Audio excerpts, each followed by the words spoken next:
What is up? Welcome to this week's episode of the Vanflip podcast. I am your host, LURK. Today I'm joined by Tim and Keith of, I would say, long-running metalcore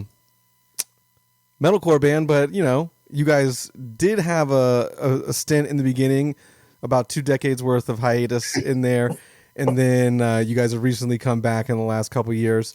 But welcome to the show. Big fan of the band. I'm sure a lot of people that listen to any kind of metalcore or heavy music at least are familiar with your influence on the bands that they enjoyed over the last 2 decades. But welcome to the show, Keith and Tim of Deadguy.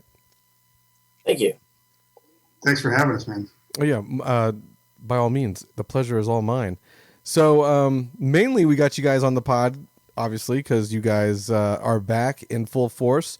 You guys did a couple shows a handful of years ago, but now after 30 years of fixation of a coworker being out, you are finally getting around to releasing the follow-up to that. Yeah. It's actually songs we wrote 20 years ago that we've just been sitting on this whole time. Well, that's the story we're going with? Yeah, for today.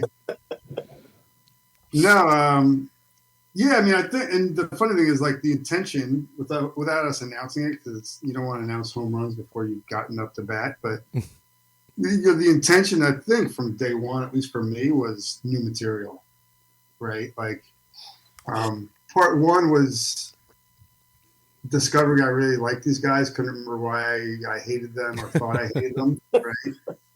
Part two was I never stopped liking the music. I stopped listening to it for a good 20 years, but I revisited it once the documentary became a thing that we were talking about, and I was like, oh, okay, you know, I get it. I'm still proud of it. I still think it's got that thing, you know, and it's cool that other bands sort of have taken it. And what I think is nobody sounds like us. I think you can hear us in other bands, but I don't think there's anybody that sounds like Deadguy Jr., you know, which I actually really like. You know, I came from a scene where there's a bunch of junior versions, like the whole New York hardcore scene could have clones of clones of clones. And somehow people took what we were doing and sort of ran with it in cool directions. So that was kind of fun to get back into the game, so to speak, and be sort of surrounded by that. Because a lot of those bands are around, a lot of those bands we've played with, they've gone on to bigger and better things than us, you know, so it's cool. So is the material like older or is it mixed? Okay, yeah, okay. Keith is gonna have a little say. Sorry. I'm gonna throw the fucking counterpoint out there. I was terrified of new material. I was terrified of it. I was perfectly content to being Infest. I was like, let's play 3-4 shows a year, and you know, just milk it for what it's worth, and everybody else basically, you know, didn't shout me down, but Dave started coming up with songs.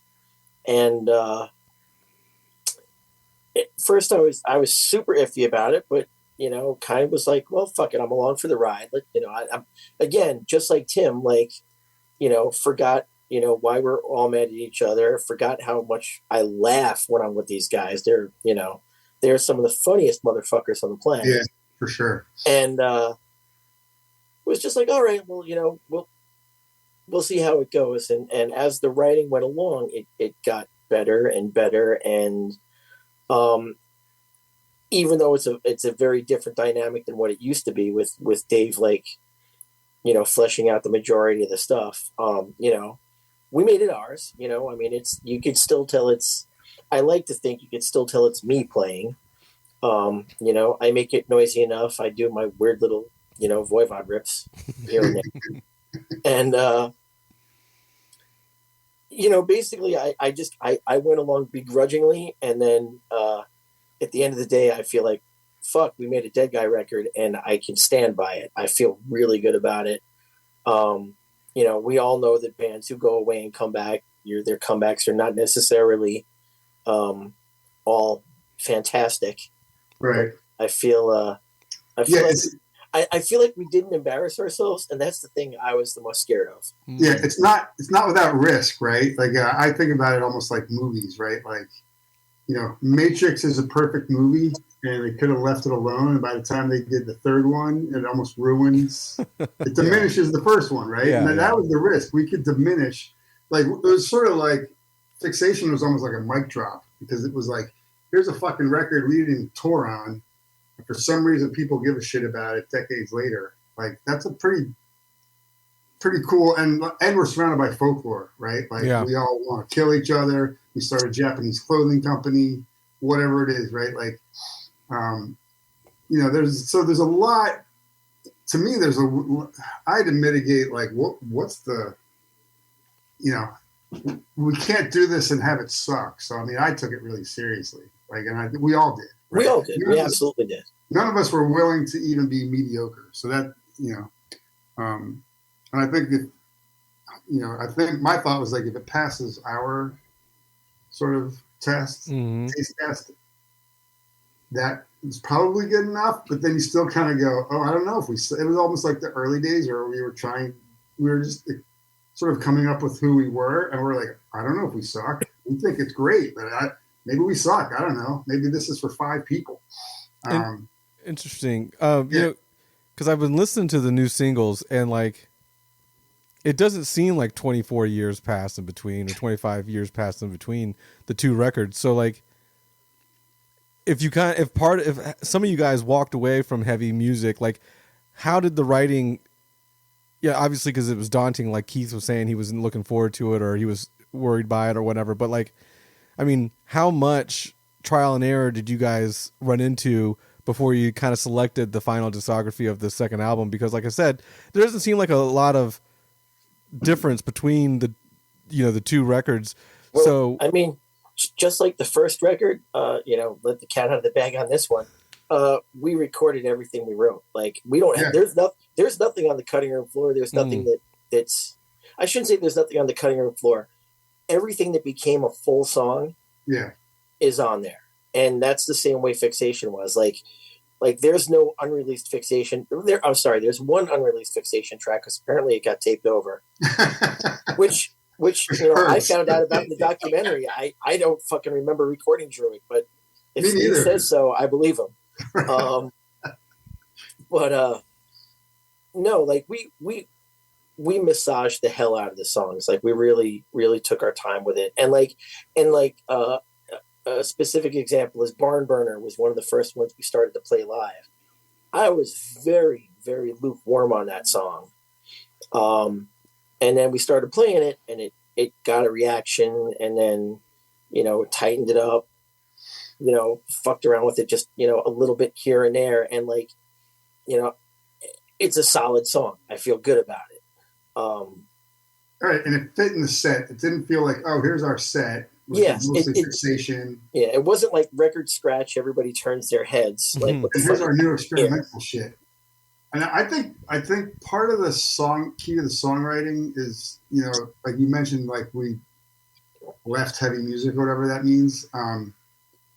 I think we're still doing that thing of like pulling influences from not obvious places. Like I'm not, Speak for yourself. Yeah. Oh, but you're still ripping off the same shit, right? Yeah, I'm still ripping off Slayer and Voivod. Let's not. Right. You're not ripping off Cave In or Dillinger. No. It's still the same. So it's the same methodology. I'm still the same sort of. Lyrically, nothing's changed as far as my approach.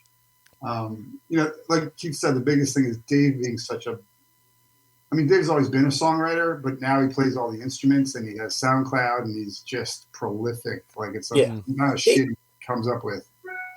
Dave, I don't think Dave sleeps. Right. Because I can't say he has more time than me, but I don't know where he finds the time to do it. No, I can't keep up with him. Like even on the design side, I'm like trying to crank out things, and he's like, "All right, I already sent that. That's getting printed." I'm like, "Holy fuck, what?" So has Dave? This is like 5 minutes ago, just to be like, "What do you think?" He is fucking the gasoline, the ignition, the whole thing.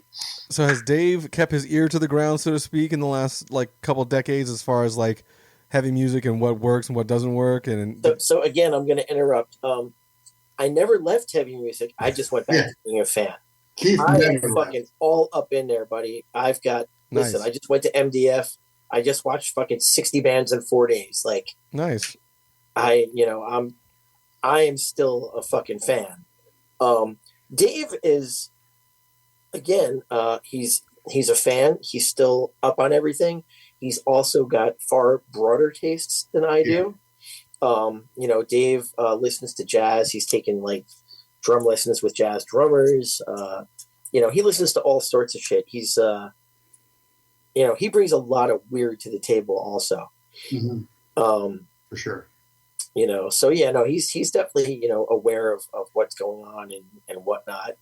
But like your comment about it not sounding like 24 years passed. I don't know why, honestly, right? Like, I mean, I've not evolved in terms of like, I am just as frustrated with what regular world has to offer, right? And I'd say you're more frustrated. Yeah, more frustrated, right? Because actually, my kids are the age I was when we did Deadguy. And I'm like, this world just offers you jack shit as far as like, oh, my daughter's friend just went into finance and her parents are so happy. And I'm like, I don't even know what the fuck that means, but it makes me angry, right? Like, it's like, like shit like that. I'm just like, oh, God. So, like, it's that same frustration of like, since I discovered I probably was like 12 or 13 listening to Suicidal Tendencies or something. It's like, that has not left because you just keep peeking behind the curtain and it's just worse than what you thought. Yeah. So for me, no problem writing lyrics and sharing my temper tantrums with the world. No, yeah, I figured it would be quite easy for a Deadguy frontman to find inspiration in the current time. So it wasn't like that I was really worried about that. It's just, it sounds like, again, like this, another page is turned in a book in the chapter, and it wasn't really like that much of a gap, which is kind of cool because, Deadguy only had that one album, and it is such an instrumental album for so many bands that like you guys had the worries about coming back and like ruining it, like you said with the Matrix movie stuff. But I mean, like, and I think what's cool is a lot of people that have known about your band, like your original fan base from the late 90s, early 2000s, and even the newer cats that may have just found your record, it won't be such a departure from that initial record on the new stuff. Yeah. So it'd be really cool to see like what happens with you guys going forward. Also, the new record, Near Death Travel Services, which is out June 27th, is going out through Relapse. So you guys signed with Relapse, and I kind of want to, touch base on that a little bit. That was all Dave. Honestly, it was just like, oh, we're going to be with Relapse. Like in my mind, I'm thinking about other labels I've been on in the past, and I'm like, that's another notch in my belt. Fan-fucking-tastic. Yeah, they're all, everybody's great over there. It happens so casually where I think Dave said something to somebody about like, yeah, we'd love to do a record. And someone from Relapse heard that and was like, we'll do it. Yeah. It was like that simple, right? And that's where we have all these punk points accumulated, right? It'd be so much harder if we were starting from scratch, even if we were young. It's just like, I couldn't imagine. There's so much more heavy music to navigate. And so being on Relapse is just amazing because like the machinery's there. They're all super righteous. They all like genuinely love the record and the band. It's just like, the Decibel guys. Mm-hmm, mm-hmm. Like it's funny. Like that's another almost weird adjustment. Like Deadguy 1.0 is like us versus all of you motherfuckers, right? Like we were at war with everyone. Like we hate your music, we hate your style, we hate your record labels. Like we hated everybody. We were just, I think I was just disgusted with where the scene was going as far as creativity.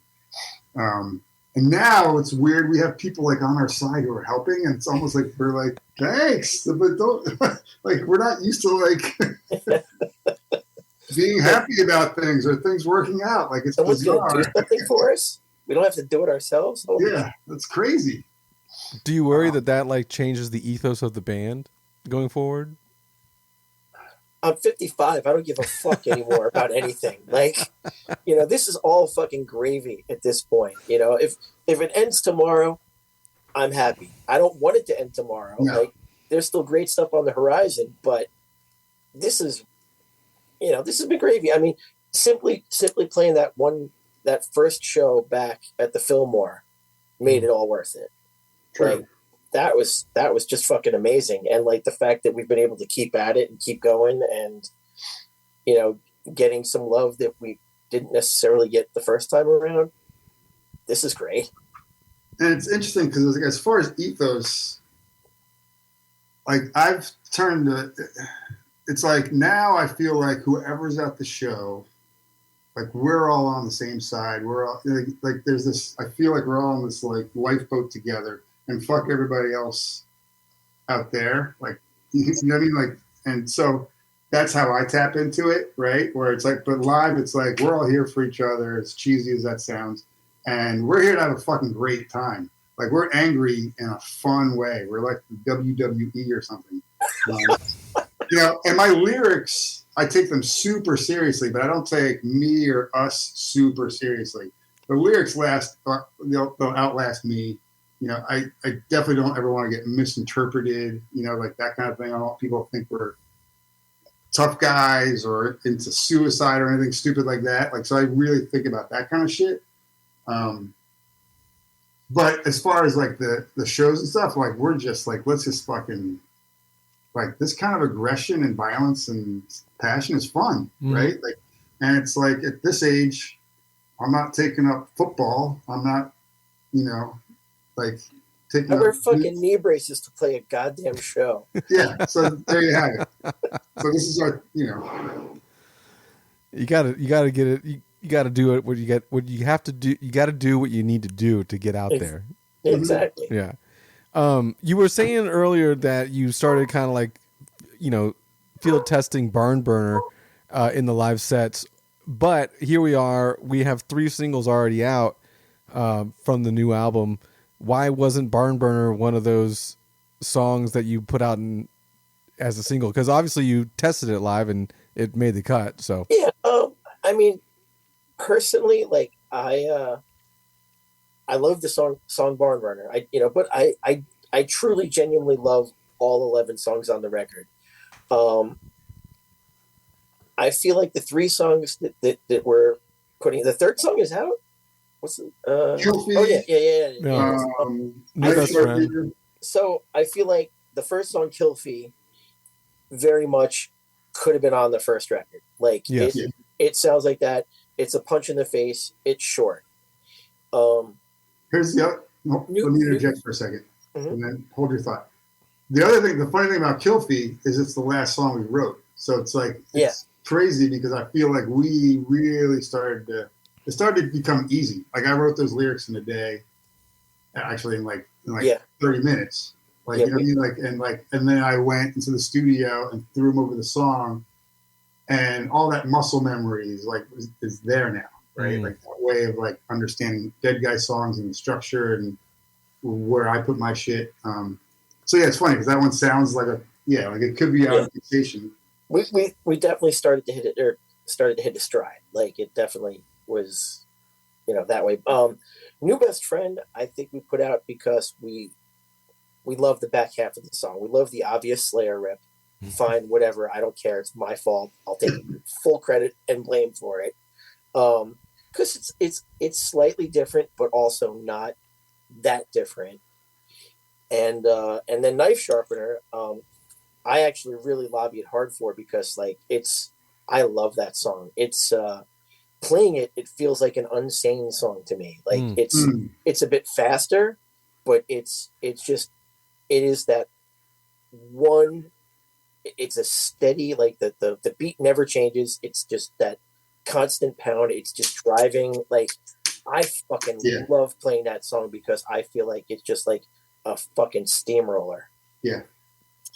Yeah, all three of them are great. I agree that Kill Fee is a good punch in the mouth, which is odd that you guys wrote it last, but it's your opening track on the album. So things go where they fit. Yeah. You know? Yeah. I mean, that becomes like you do all the songs. I don't know if your band's LURK, but like the way we do it is like you do all the songs and then you sit and go, how's this all going to flow? Yeah. Right? And it has nothing to do with which song's older or newer or anything like that.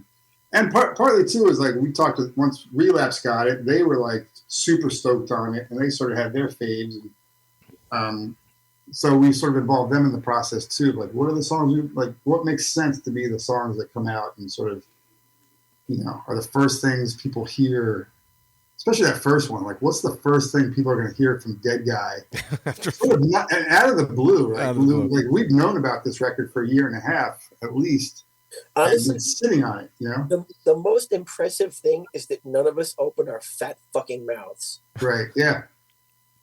Nobody accidentally posted on Instagram or said something. Yeah. I didn't say anything on stage by accident, thank God. I think we knew about it through via Will. Will's the guy. Will Saunders, the person who helped with the Deadguy documentary. Which I'm trying not to ask a bunch of stuff that people can just go and watch that documentary, find out for themselves, because I think everyone should watch it. It's a great documentary. But yeah, I think we found out rumblings through him, and we kind of just been like waiting. So we're glad it's finally here now. Yeah. I mean, at the end of the day, it is all his fault, really. Will's, is that really the catalyst for like getting back together? Was the documentary? Oh yeah. Yeah, oh, wow. Yeah. And once we got into a room and decided we didn't hate each other anymore, like then it was like, why not? Let's give it a shot. If we had done the first practices and like it wasn't there, we would have. Yeah, I think if we were all like, ooh, yeah, we wouldn't have forced it. That's for sure. Yeah. Yeah, I got a bunch of questions about like kind of like this. I mean, obviously the reunion and stuff like that, but you guys are all separate like for the last 2 decades. But like at some point, you each had a realization or something that Fixation had become like this cult classic thing, without you guys being like really involved in the scene and whatnot. So I was curious as to like, when did you guys each realize that? For me, like I moved to Philly in 2001 or 2, and this band All Else Failed, which you've probably heard of, right? Mm-hmm. Or is it All Else Fails or Failed? I always fuck it up. But basically, those guys reached out to me, and it was like those This Is Hardcore shows are starting to happen. Right. And they were like, hey, would you be into doing Fixation start to finish, as almost like a concept for this hardcore fest? I was like, yeah, maybe, right? And then I practiced with them. And it's the first time I sang the songs out loud in forever, and they knew the songs inside out. Like, it's fucking crazy how they were tighter than I remember us being. And it was great, but it felt weird. You know what I mean? Yeah. But I was like, that was the first time I was like, man, like, and then I heard like, Joe Hardcore was upset that we didn't do it. And I didn't even know anything about anybody making a commitment for this, but that's a whole other thing. But I was like, but more it dawned on me, I was like, man, people really like this record. You know what I mean? Like, and then like I'd be tagged on Facebook or Instagram, like Fall Out Boy, where's your shirt? Or these guys want you to do, like bands would reach out to me to do vocals because like they grew up on Fixation or something. So I just started getting little trickles of that, right? Like it was sort of unavoidable. And then Decibel reached out to us for their Hall of Fame. That was like, then I sort of had an inkling people cared about that. Yeah. I definitely say that the Decibel Hall of Fame and social media, like I would and still get random messages, that are very nice and sweet about what, the record and, we meant to people. And I'm just like, that's great. It's bizarre. Yeah. It's really weird, but it's great. Like, I love it. Yeah. Yeah. It's sweet that we touched some people, but in the same token, I'm like, what kind of a jerk off I am? Yeah, I get it. But I mean, you guys are apart. You guys have you guys are and have been part of like mini bands from the early days that have kind of been instrumental, like Deadguy, Rorschach, all these other kind of acts that you guys have kind of been linked to that just kind of created like an entire, subgenre, even though, I could make like an Atreyu joke about the metalcore thing, but you guys obviously were like before. For some of them, you're welcome. For most of them, I'm sorry. Yeah, that's a good one. Speaking of the decibel... No, I mean, I'll take that. Like, my thing is like Keith's point about like he's just a dork, or but that's the point, right? Like that, and that's the point we keep trying to make is like, I love that people reach out to me. I'm not special. I all I do is put myself out there, right? Yeah. And I think what's inside my head is also inside your head a lot of the time, right? I just happen to be, we put it to music, this temper tantrum, but I think a lot, it's the opposite of Instagram where everybody's trying to look how perfect I am. I think we're kind of going, look how fucked up we all are. Yeah. And that's what's cool about this, right? I think that's what people like. I think that I also think the lore behind the band and the the tumultuousity of it, or whatever you want to call it, right. Of how it ended and how it's been overcome and now reunited. Which I'd like to talk about, like taking the stage again at Decibel Metal and Beer Fest for the first time. Granted, you guys have been in a room, you've practiced, played together, but what was it like getting back out there in front of an actual crowd for the first time again after like all those years? Hawkins. Well, I had a brief like foray into the reunion thing as Rorschach did some reunion shows from like 2009 to 2012. So like I had already had like a little bit of experience of getting the love we didn't get the first time around. Like Rorschach only in Europe did we ever play to more than like 200 or 300 people, and when we came back that first time around, we were playing, I don't know, 1,200, I think, capacity places, selling out, coming into a fucking room, getting on a stage, turning around and being like, holy shit, I can't see the floor anywhere. This is fucked.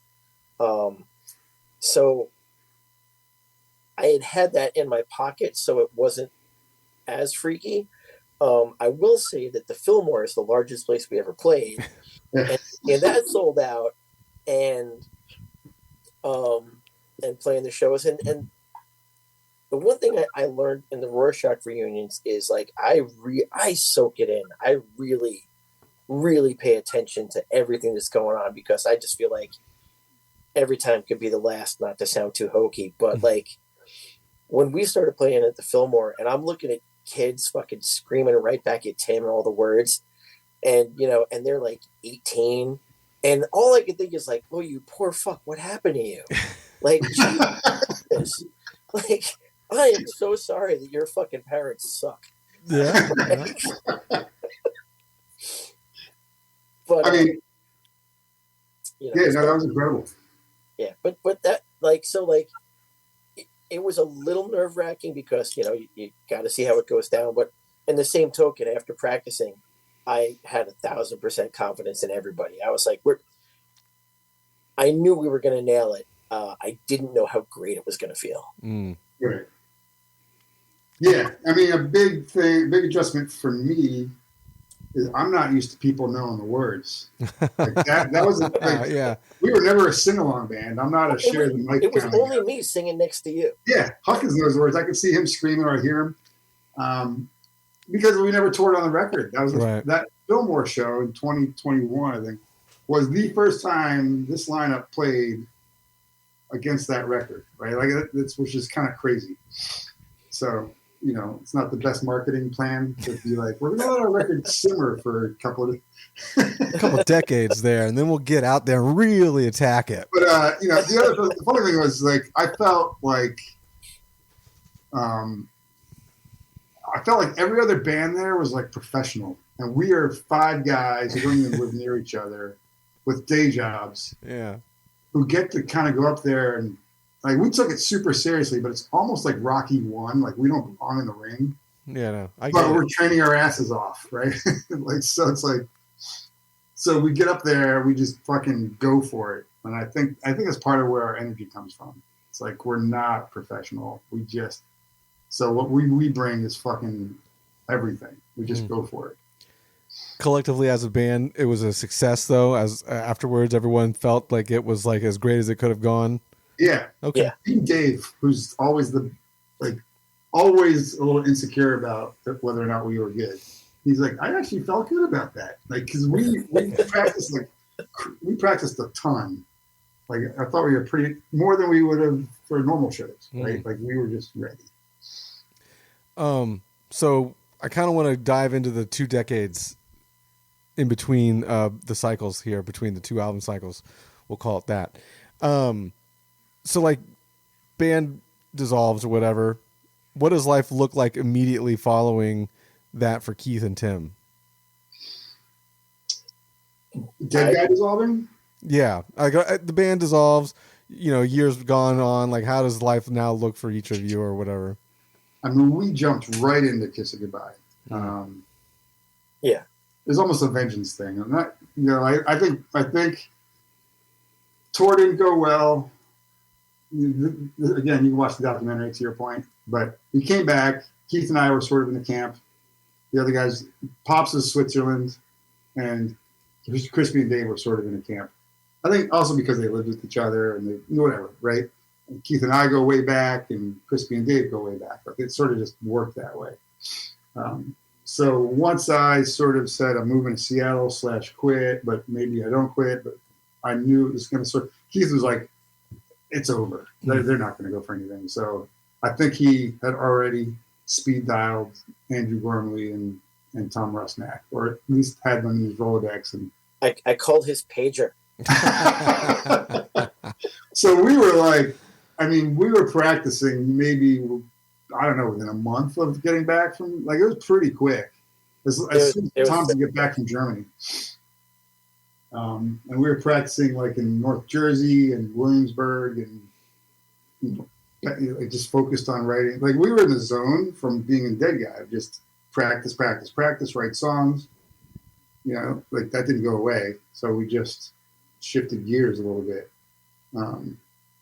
With a mission to I think do as much as we could before the move to Seattle.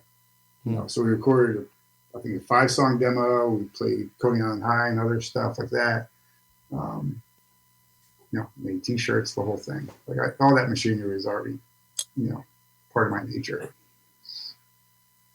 When did you guys decide to just get a full-time job, get a full-time gig, and just kind of not give up on music, but think that may have passed you by being in a band? So when we were in Seattle, we did a tour with Obituary that did not go well.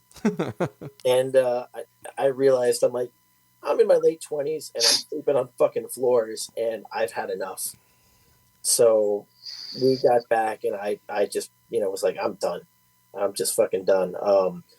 My girlfriend at the time, who is now my wife, had moved out from Long Island to Seattle to be with me.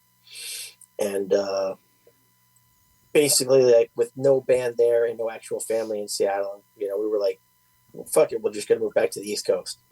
So she was from Long Island, so we decided to go there. So we went back to Long Island. I just got a job at a car dealership. That's what I do. I'm not going to expand any further into that. Mm-hmm. But it's pretty much what I've been doing for the entire time. I fucking hate cars. But I've always hated cars. I've never been interested in cars. But it pays me a decent wage and I can, live my life. So basically I came back and I had a brain dead job and I just got to become a fan again. And I just started going to shows and, being a fan and, listening to lots of Hendrix. I got into Hendrix for a while. That's true.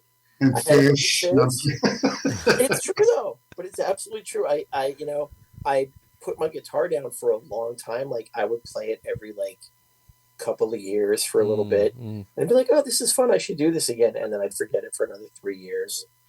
But once the Rorschach stuff came around, I mean, and by that time, like I had left Long Island and now I live in upstate New York by the Canadian border. Um, and ever since Rorschach, I've consistently played. Like I definitely, rekindled my love of playing the guitar again. Um, but just went back to being content. Driving to fucking Montreal and seeing, at the gates or whatever, just being like, all right, cool, or going to see Municipal Waste. Calling up Woody and be like, yo, put me on the list, stupid. Right. Hanging out and just seeing old friends. But I mean that's essentially it's been my wife and dogs has been my past 20 years. And actually, to correct you, it's been 30 fucking years since that's. Yeah. 30 years. Yeah, I mean, I don't play an instrument. I don't write music. So my thing was like, if something falls in my lap or if somebody offers me something cool, like I was like, in my mind, I was like, if someone offers me something cool, like the way Henry Rollins showed up on a Tool record, I'll do something like that, right? Because people seem to like my vocals for like specific things, right? So I'm like, whatever, I might do that occasional thing. Hard to do that, right? That's like if you're a marathon runner and you just stop. And then someone's like, hey, you want to just run a marathon real quick? And you're like, sure. And the abuse I do to my throat takes a while to kind of acclimate to. Yeah. So that proved harder than I thought it would be. But yeah, I mean, I literally like Keith left. We kissed goodbye, limped along for a little bit. I do like the last couple of songs we wrote, but it just they're good.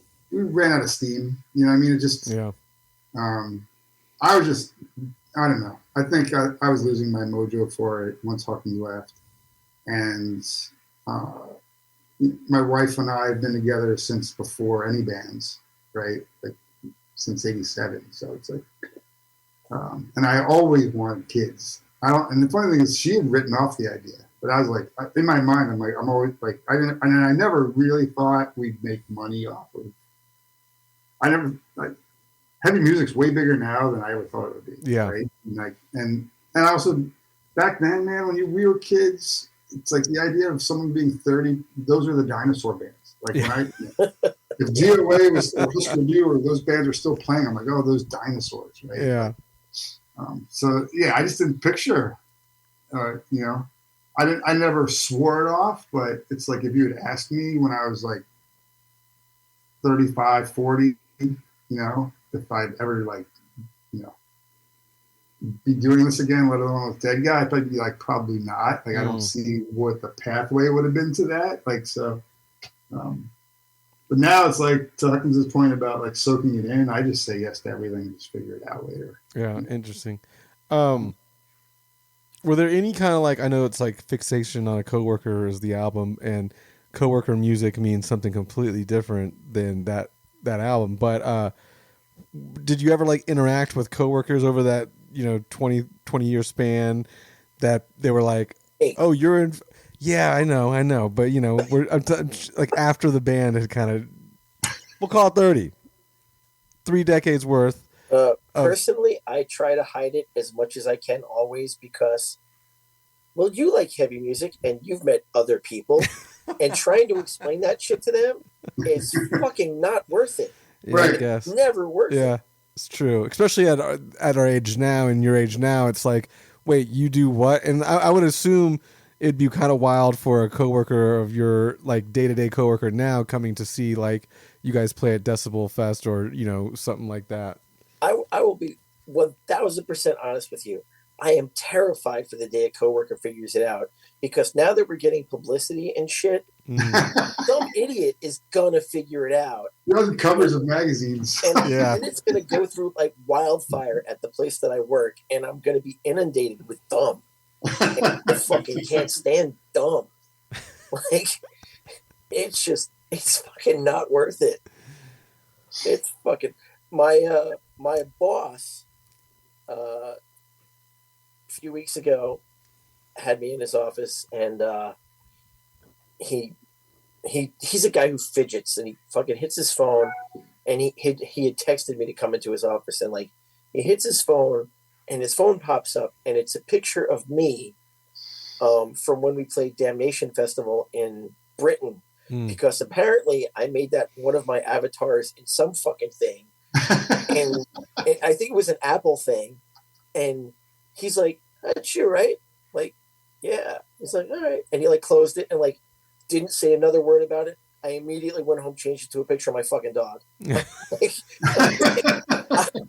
I don't need this fucking Keith thing. is trying to hide it. He's trying to hide it I actively. am. Yeah. I am trying to stay in the closet with this He's a closet rock as star. long as I can.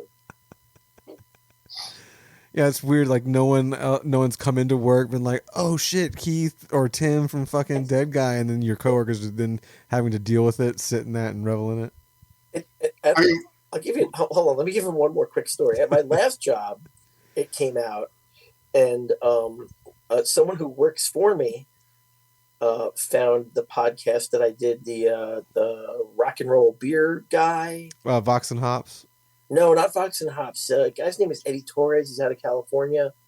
I can't remember the name of the podcast, but he did one for the West Coast Decibel Metal and Beer Festival we played, and I fucking come into work on a Monday morning. This kid's got a shit-eating grin on, and I'm like, "What?" He's like, "I watched you this weekend." I'm like, "All right, creeper, what's going on?" Yeah. He's like, I watched your podcast." I'm like, "Great." Oh shit. That's awesome. Can you not do that? I've got to move now. Now I've got to move and quit this job. I got to set fire to everything I own. Yeah. Yeah, I'm the opposite. I soak it up. I love it. Like everybody at my gym knows about it. My clients know about it. Like it's just, I've decided. I even put it on my LinkedIn. Like I've decided I'm all in. Like this is who I am. I'm over having versions of me. And like when I got to Philly, I was doing contract work at an agency. And there's a big meeting and we're reviewing like a website or something. And I was like an art director. And this writer, before the meeting, just pulls up YouTube and puts up a Deadguy set. Because he just knew I was a Deadguy. But like I'm in that world where it's all creatives and stuff and it's Philly. So it's like everywhere I go, like there's someone who knows something about something. So it's like, for me, it's all interwoven. It's like it's no problem. Yeah, I get to sort of revel in it. It's kind of nice. Well, it's funny because my daughter's friends, like their friends, like love it. Like they go, "Oh my god, your dad's new song," and and they've come to shows, like because like our genre is not as shocking as it used to be. It's funny because it's gotten heavier. Like, right. We're not the heaviest band by far. Like we sound downright approachable compared to a lot of stuff. But it's a channel on Spotify now where it's like they might be listening to Charlie XCX in the morning and Deadguy when they work out. Like you know what I mean? So it's for me, yeah, I always thought like people would find out and think I'm a freak or something because I'm sort of a mellow dude in person, but everybody's like, "No, I get it." Like it's cool. Like, when are you playing? Like that's my world. Two drastically different approaches between you both. Yeah. Also, your world is full of creatives, not a bunch of rednecks in Trump country. Exactly. Yeah, no, for sure. You don't deal with the dumb as much as Keith, apparently. No. Or maybe a different kind of dumb. I was going to say at the very it's a least. different kind of dumb. We're all dumb. Yeah. But we're not cruel about it. Well, Tim, didn't you work on the layout or artwork or photography for the new album too? The one that just came out? Or the ones coming out? Yeah, all the above. Yeah, I always do that. Okay, yeah. So that's why you could put it on your LinkedIn. You could be like, yeah. Yeah, my thing is like there's a ton of hardcore people out there now on LinkedIn. Oh, of course, yeah. And I'm like, you might as well know, like if you're, because they usually reach out to me like, "Are you the Tim Singer from blah blah blah?" So now I'm like, I just put it like, I've been the creative director of Deadguy since like 1993 or something. Like, all I just wrote is like, if you know, you know. That's it. Like, you know what I mean? Like, it's just for my own amusement. Been very busy periodically through that time frame. Yeah, exactly. There's been some gaps. Hey, but you know what? I saw something like, when you have to like talk about a gap in your resume or whatever, you can just say, I can't really speak on that gap because I signed an NDA. So you can use that going there you forward. go. Yeah. Nice. Yeah, there's a Japanese clothing company. Things got a little weird. We had to sign. Yeah. I'll just say that. NDA. I know we talked about the reunion a little bit and Will being like the catalyst and whatnot, but was there ever a time that it kind of like almost trickled into fruition at some point, or was it really just Will putting, feet to the ground and hunting down this documentary thing? I would say there was a 1% chance when we did the Decibel interview in like 2015 or whatever that was. I think it was like the germ of a thought, but it was one of those, the way that stuff usually goes, where it's like, and then like you go on with life and that text thread dies, or that email thread sort of. When that happened, did you talk to Dave? Because honestly, I have no recollection of that. I don't think I was part of that at all. It might have been like once, Right. Because it wasn't like some ongoing thing that was like me, Dave, and Crispy texting each other or something like that. No, but you guys mentioned it the other day, and I was, very confused. It might have been as simple as like me and Dave had like one exchange, or maybe it was even me and Crispy. Because Crispy, I did interact with every blue moon because of like our circle of friends still overlapped. That once I moved back. So I would hear about like if he's doing a new band or something, someone would tell me, and like we would almost be at the same New Year's party. Yeah. That kind of thing. And during the divorce, the only time I never saw Dave. And I saw Crispy once at a Voivod show.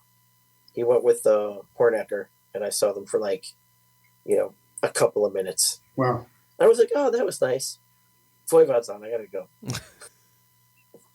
Yeah, I didn't even know what Dave looked like when he reached out to me for the reunion, like the documentary. Right. I tried to Google him. It was hard to find this. He's hard to find out there. Oh, yeah. He's a tech guy. Yeah. No, I mean the documentary. Just to fully answer your question. Yeah, Will Saunders, I would credit as the catalyst, and like he was like. And this is not in the documentary. He was like a kid in a candy store. I mean, he was like, I think he was like emotional, right? Like watching us sound check at the Fillmore. He was just like, I think he was just having a moment. The way we all were, right? But it dawned on me that he was having one too, where he's like, I made this happen. I like, did not this. alone. Yeah. But without Will Saunders meeting Dave Crayola, that's what I still call Dave. Without them meeting randomly, none of this would have happened. It just wouldn't have. Yeah, he was the same way when we did the video shoot too. He was just like, couldn't have been more happy. Yeah, he's like, there's new Deadguy. Yeah. I mean, he's been sending us because Will's doing a documentary for us as well. We've been doing a documentary with him since I think before you guys released yours. Hopefully we're at the tail end here and it's all my fault. That's why it's dragging, but we're going to hopefully get it out soon. But, he was always feeding us little tidbits over the last couple of years about what's going on in the Deadguy camp. And I'm like, cool. But I mean, only recently has it been really exciting because obviously you guys have new stuff. And I have yet to see one of these reunion shows, so I need to get on that. When is this going up, sir? Good Lord, 4 weeks, 3 weeks, something like that. Around. So we can't plug our immediate shit then. You can plug your immediate shit. It depends on if it's. Well, how about this? The week that the album comes out, this will come out. So that gives you an idea. Oh yeah, middle of July we got some good stuff going on. Well, then we will talk about that weekend then. Of July 12th, 13th, and 14th. Yeah, it's Long Island, Amityville Music Hall, Crossroads in Garfield, and then it's Rough Trade in Manhattan, the one at 30 Rock? Yeah. Okay. Miley Cyrus is playing there today. Who? Miley Cyrus is playing there today. Should have piggybacked on that. Yeah. Got no, it's cool. It's a cool, I've looked it up as far as like it's like 300 capacity backline. They've done shows there a bunch. Gridiron's playing later on this month. Mm-hmm. Do I get to fucking fill a bag full of CDs? That's all I give a shit about. I don't know. Because yes, I'm old. I still like CDs. Hey, I was going to say, you collect CDs? I collect CDs. By all means. We can talk about that. That show's going to be cool, like because the purchase to get into the show is to buy a record or a CD, and then yeah. Oh, is that part of your that's not your album release show with Foreign Hands and everything, right? Or is it is. Okay. Yeah, that's not, it's basically an album release weekend. Yeah. Ah, will we ever? Has like Furnace Fest ever like approached you guys? I don't know. We have new management. Hmm. Dave handles most of that stuff. I lose track of what fest is what. Like there's a lot of talk about this fest. Well, Furnace came back like it's supposed to in 2020, but then it came back in 2021. But it's been like the mecca for all these reuniting bands that have come back, and so I figured since you guys were one of those bands, at some point they would have contacted you. Maybe I shouldn't say this, but I'm gonna. It's in fucking Alabama, right? Yeah, it is. Yeah, move it. Move it somewhere else where I want to go. Hey, now I will stand up for it. It's a good time. I'm sure it's a good time, but it's probably the only thing going on down there. Right? Yeah, it might be. I mean, there's a football stadium right nearby there, like college football. It's big out there. College football? You mean not the pros? Who gives a fuck? Yeah. Talladega, Talladega, the NASCAR race is out there once a year. Wait, hold on. You can go on a left-hand turn for 3 hours. Great. Yeah, but they go really fast, Keith. Real fast. They turn left really well. Turn left. Fuck that. We're gonna piss off a whole demographic. It's all right. I said earlier, I've given up caring. Yeah, it's true. I wonder because there is some overlap between there's a couple of NASCAR drivers that do like metalcore music. I wonder if those guys are familiar with Deadguy.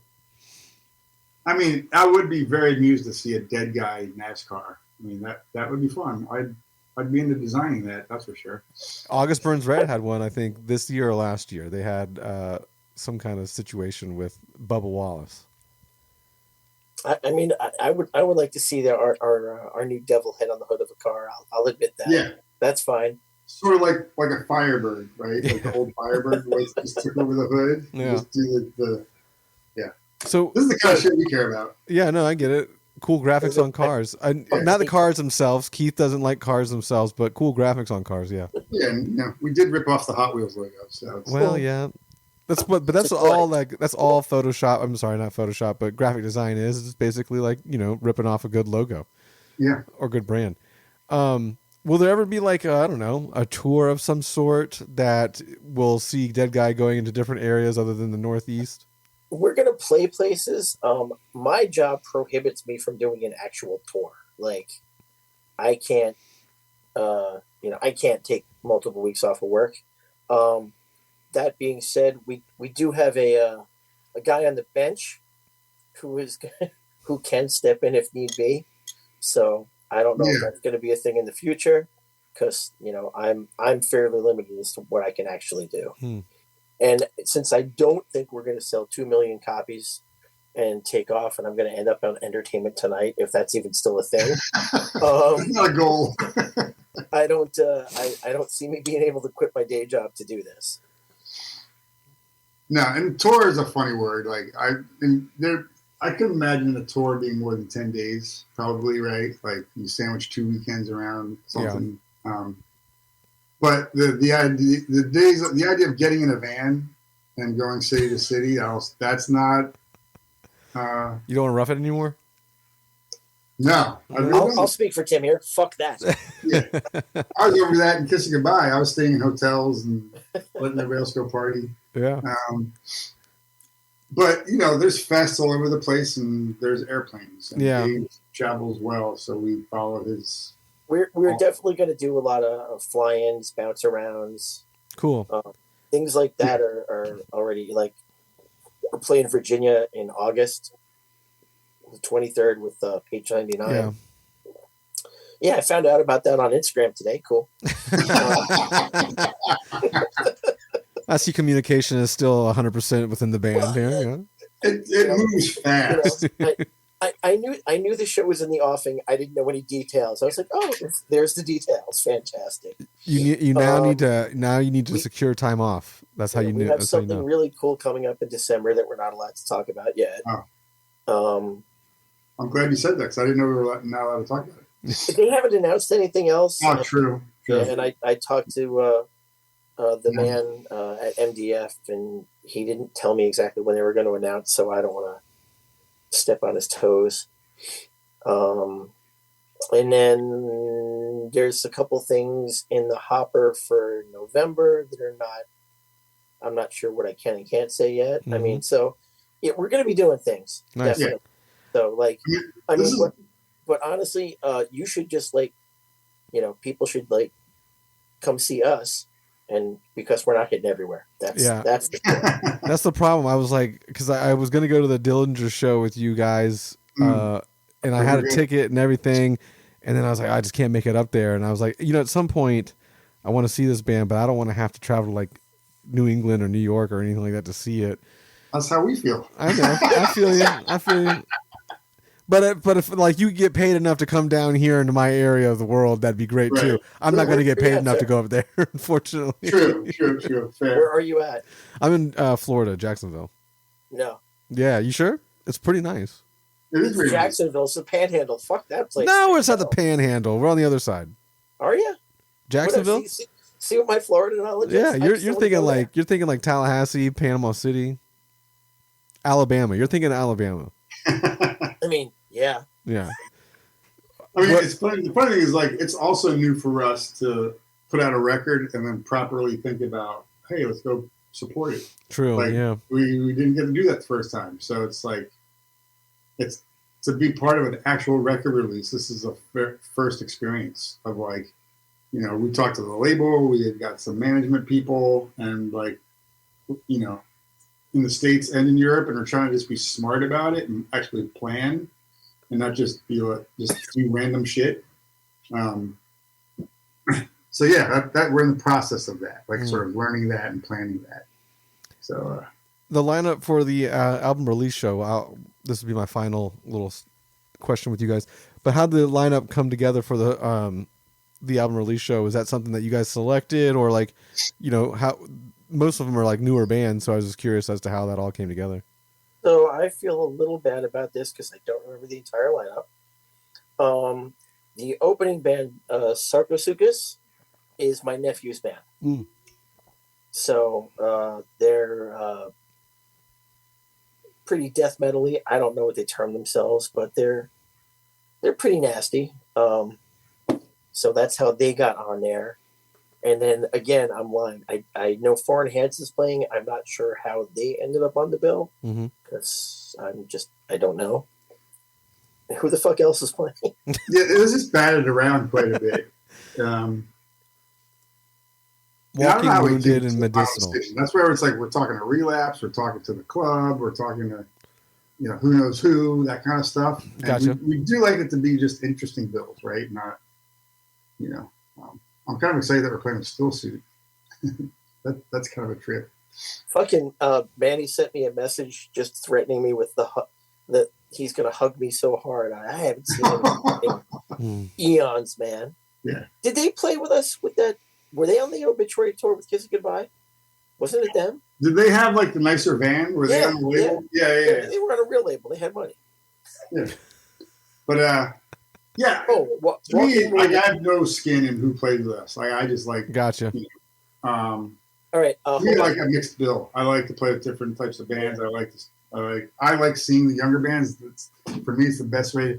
Seeing a band live is the best way for me to like kind of determine my thoughts on them, as opposed to like, hey, let me check them out on Spotify. I don't know. For me, I still get a much better idea of a band once I've seen them live. It's just agreed. All right.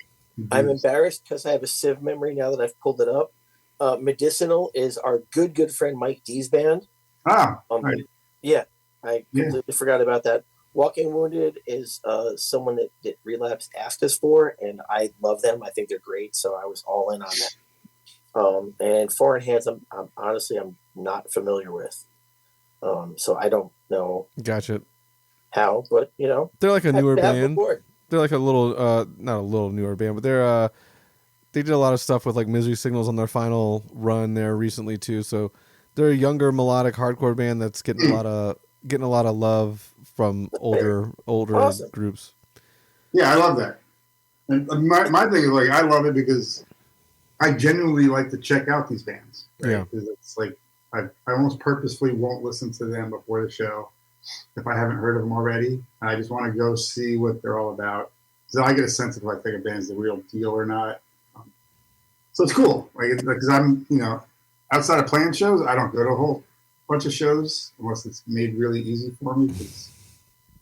I feel that, brother. Got that old man thing of like, if I don't get on the guest list, it's too much of that. Yeah. Like, we've accumulated enough punk points at this point. Who carries cash these days, guys? Come on now. I'm like, oh, you want money for this show? Shit, okay. You won't go unless you get on the guest list. I fucking religiously drive 2 hours because I live in fucking no man's land to go see fucking shitty bands at the Piranha Bar in fucking Montreal. And he doesn't even speak French, Tim. No. Can I say that saw? No. Yeah. I just saw Metallica at Lincoln Financial Field, which is where the Philadelphia Eagles play. And I've been to an arena show since Slayer in the 90s played that thing with like Alice in Chains and Anthrax. Clash of the Titans at the Phil Forum. Yeah, fucking A, that was incredible. Like they were ripping the seats out. The only time I've ever seen Slayer. And so I randomly got tickets for the Metallica show, and I actually enjoyed it. I was surprised, And of course, I'm sitting there going, "Could Deadguy do this? Could Deadguy play?" Because I'm watching Suicidal Tendencies. That's how I got it. It's only because you were talking to Ben a couple of months ago is why you think that. Right. No, we can't. You never know. Maybe. I mean, I was thinking no, I don't know if I could run around in circles like Mike Muir does. Like he's a maniac, and he's. Well, let's insane. Let's put it this way: one of the bigger, newer bands of our genres here, Knock Loose, is going to be opening for them in Europe. So there's a possibility. Really? Yeah. It's a possibility you guys could. First, I think you have to do the Slipknot tour like they did. They toured with Slipknot here in America, and then maybe Metallica in Europe.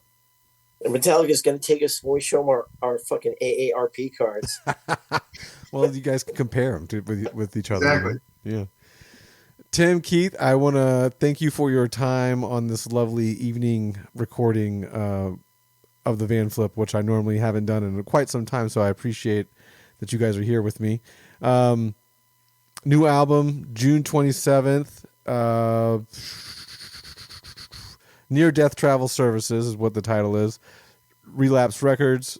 Mini singles out right now. Are there any more in the pipeline before the album comes out? Or is it just these three? I think one more, but it might come out the day of the release. Gotcha. No, it's coming out June 10th. Next is it? Oh. Yeah. Okay, so in a handful of days here, we'll have it out. There'll be 4 songs out there, yeah. Nice. Anything else you want to kind of drop nuggets on, or give some knowledge out, or some thanks, or whomever? I think I've dug my own hole pretty good. Thank you. This has been fun. Hopefully, none of your coworkers out you outright immediately, at least.